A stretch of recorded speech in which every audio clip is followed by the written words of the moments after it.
You're watching BBC World Service Television.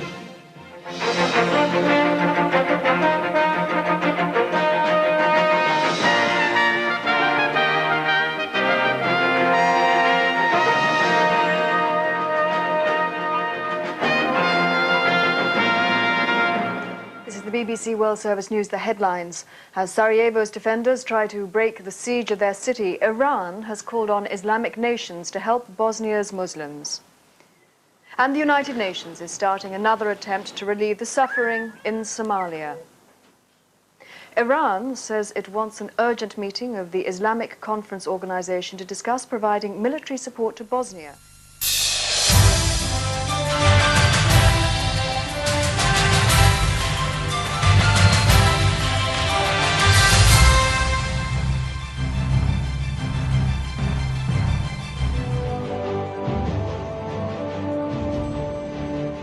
This is BBC World, the BBC's international news channel.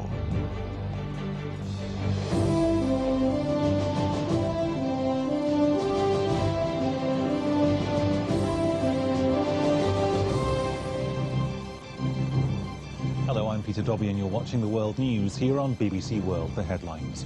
The Croatian government orders its forces to halt their military operations against the Bosnian Serbs, but their allies, the Bosnian government forces, edge closer to the Serb stronghold of Banja Luka. The hijacker of an Iranian aircraft surrenders to the Israeli authorities and asks for political asylum. And anger boils over in the Philippines over the housemaid sentenced to death in the United Arab Emirates. There are indications that the swift advance of Croatian and Bosnian forces in northern and western Bosnia is slowing. 24 hours a day, this is BBC World.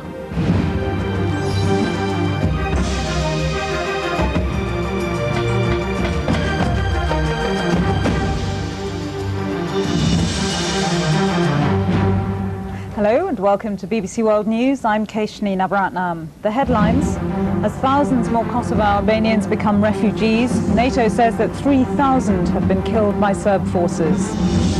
The bombing of Yugoslav targets continues, but NATO says that bad weather stops many attacks. And India's Prime Minister resigns after his government falls by the slimmest of margins in a vote of confidence. NATO says that reports from refugees who have fled Kosovo suggest that more than 3,000 Kosovo Albanians have been murdered by Serb security forces in the last 3 weeks.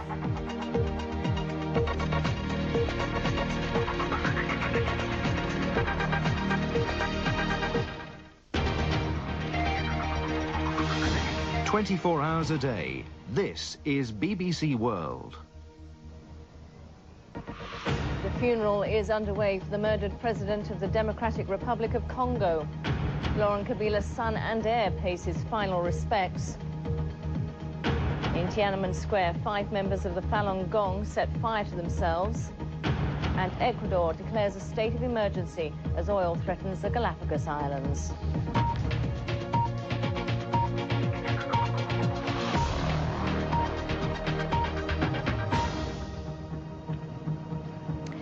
Hello, welcome to BBC World News. I'm Lindsay Brancher.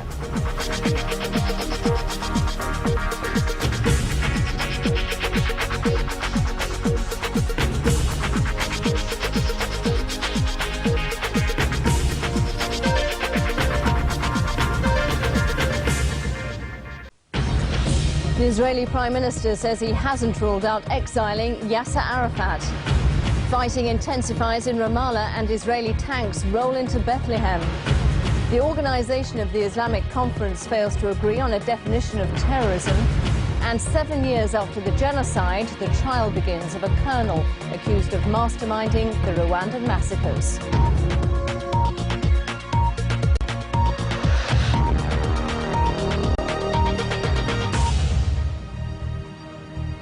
Hello, welcome to BBC World News. I'm Lindsay Brancher.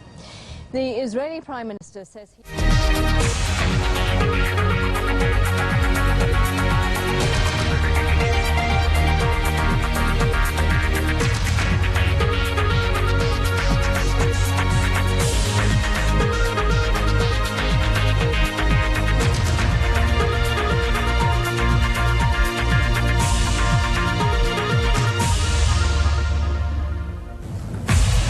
On another day of violence in Iraq, 8 American soldiers die west of the capital, while a car bomb attack outside the offices of Al Arabiya television station in Baghdad kills 7. Following bin Laden's new tape message, both US presidential candidates say they'll destroy him. The PLO leadership meets for the first time in 35 years without Yasser Arafat. And Italy's controversial nominee for the European Commission, Rocco Buttiglione, stands down.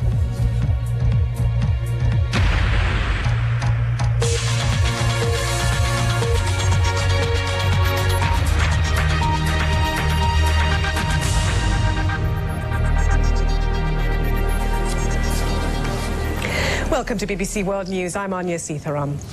8 US Marines have been killed during operations in and around the town of Fallujah.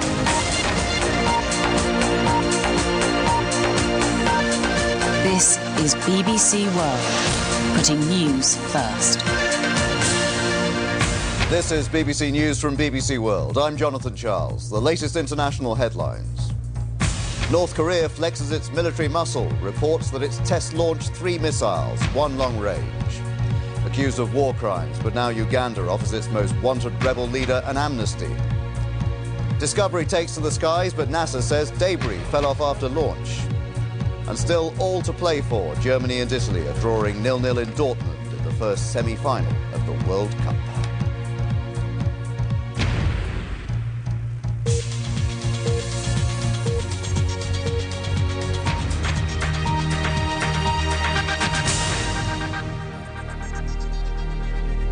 Hello. Signs of frantic activity have been evident for days, despite American insistence that any missile launch would be unacceptable.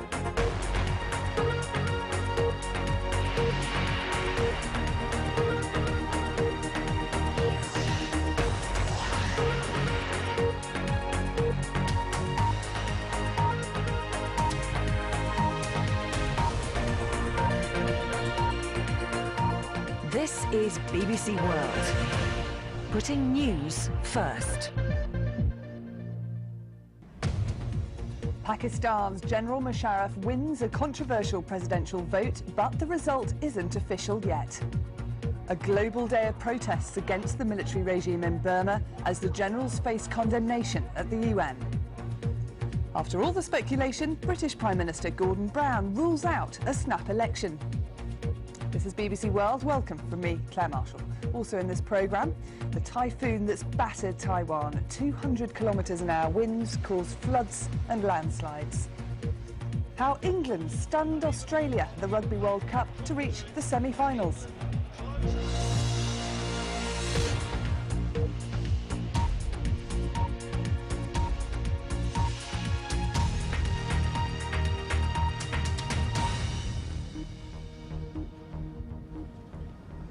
Pervez Musharraf has been elected President of Pakistan for a 5-year term.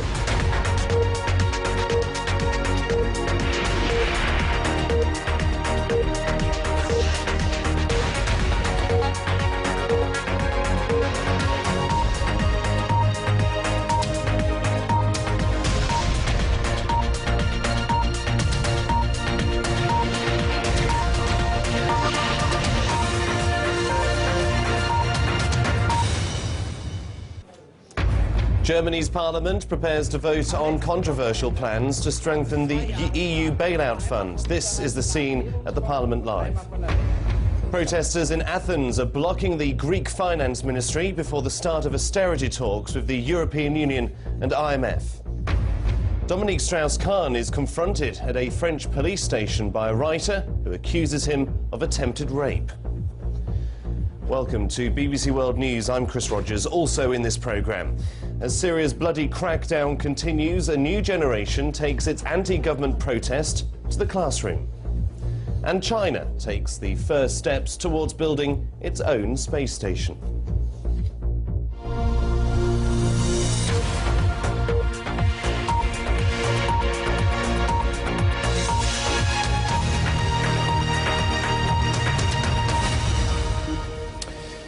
Hello. In Germany, the parliamentary debate over whether to boost the strength of the EU bailout fund is underway.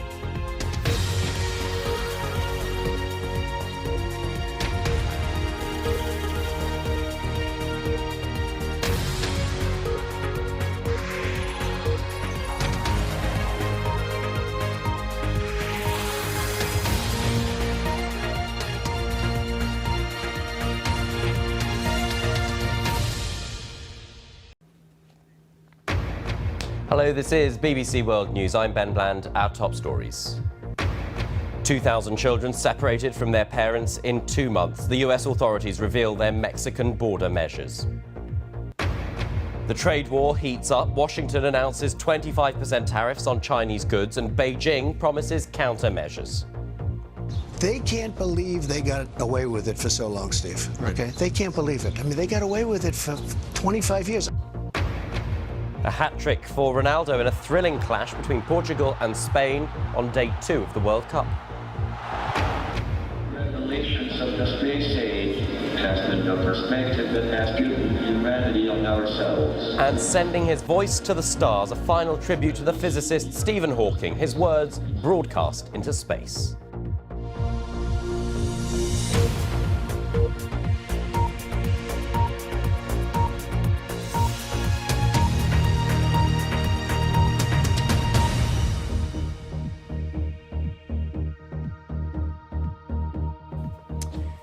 Hello and a very warm welcome to BBC News. Within the last 2 hours, President Trump has said that he does support attempts by fellow Republicans to find an immigration law solution.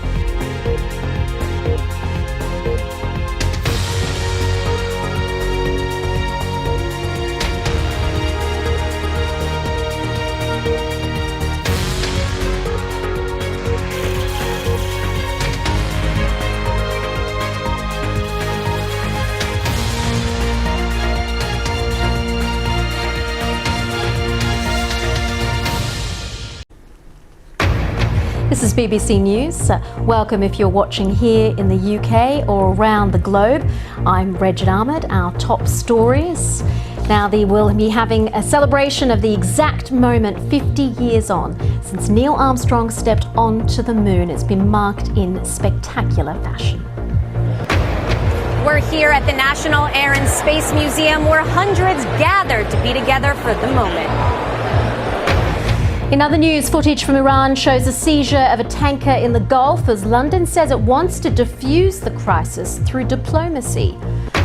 British Airways suddenly suspends all flights to and from Cairo for a week over security concerns.